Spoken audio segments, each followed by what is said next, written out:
गांव के किनारे एक पुराना खंडहर था। लोग कहते थे कि वहां रात को एक औरत की चूड़ियों की आवाज आती है। जो भी उस खंडहर में गया वह कभी वापस नहीं लौटा। लेकिन इस रहस्य को जानने के लिए एक युवा लड़का राहुल खंडहर में जाने की हिम्मत करता है। कहानी। राहुल एक जिज्ञासु युवक था।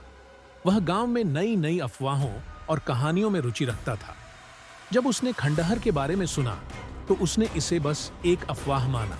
लेकिन गांव के बुजुर्गों ने उसे चेतावनी दी, खंडहर में जाने की सोच भी मत। वहां चूड़ियों की खनक सुनाई देती है और जो भी वहां गया वह कभी लौट कर नहीं आया। राहुल ने तय कर लिया कि वह खंडहर के रहस्य को सुलझाएगा।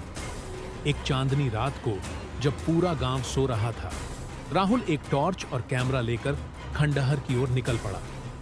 खंडहर में दाखिल होते ही राहुल ने महसूस किया कि माहौल अचानक ठंडा हो गया है।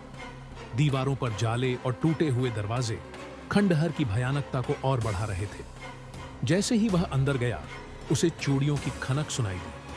वह आवाज की दिशा में बढ़ा और देखा कि एक कमरे में हल्की रोशनी चमक रही थी। राहुल ने झांक कर देखा, वहां एक औरत सफेद साड़ी पहने फर्श पर बैठी थी। उसके हाथों में लाल रंग की चमकदार चूड़ियां थीं और वह किसी कोने में देख रही थी। राहुल ने हिम्मत जुटाकर पूछा, तुम कौन हो? उस औरत ने धीरे धीरे अपना चेहरा उसकी तरफ घुमाया। उसके चेहरे पर कोई आंख नहीं थी, बस दो काले गड्ढे थे। वह धीमे स्वर में बोली, तुम भी आए हो मुझे चूड़ियां पहनाने? राहुल डर के मारे पीछे हटने लगा, लेकिन तभी दरवाजा अपने आप बंद हो गया। औरत अब हवा में तैरने लगी। उसके मुंह से चीख निकली, मेरी चूड़ियां, मेरी चूड़ियां! राहुल को समझ नहीं आया कि वह क्या करे।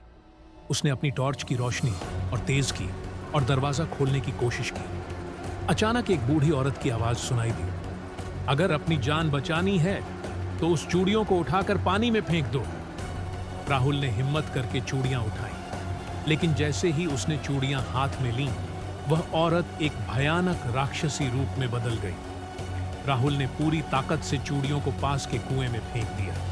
औरत दर्द से चिल्लाई और अचानक गायब हो गई। राहुल किसी तरह खंडहर से बाहर निकला। वह गांव वालों को सब कुछ बताने वापस गया। अगले दिन बुजुर्गों ने कहा, यह आत्मा गांव की एक विधवा की थी, जिसे उसके ससुराल वालों ने दहेज के लिए मार दिया था। वे उसे चूड़ियां पहनाने से इनकार कर देते थे। राहुल ने खंडहर का रहस्य सुलझा लिया, लेकिन उसने एक बड़ी सीख ली कि अफवाहों में भी सच्चाई हो सकती है। खंडहर को गांव वालों ने हमेशा के लिए बंद कर दिया और वहां देवी का मंदिर बना दिया।